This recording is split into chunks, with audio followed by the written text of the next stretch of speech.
បាទថ្ងៃនេះខ្ញុំមកថតវីដេអូ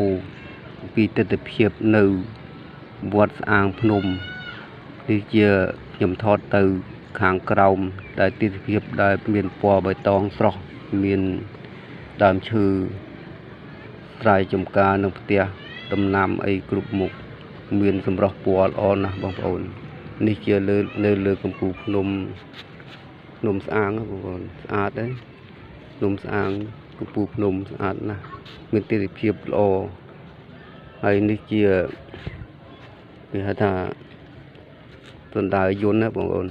សណ្ដើរយន្តឡើងលើកំពូលភ្នំមិនទាន់មានមនុស្សទេខ្ញុំថតថ្ងៃនេះវាមិនទាន់ដល់ពេលគេឡើងគេពងតែមកវាសង្ហានលោក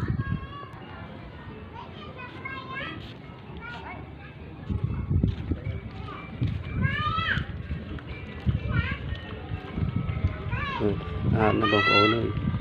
នេះគឺថាពហិយតូចនៅលើកំពូលភ្នំបងប្អូន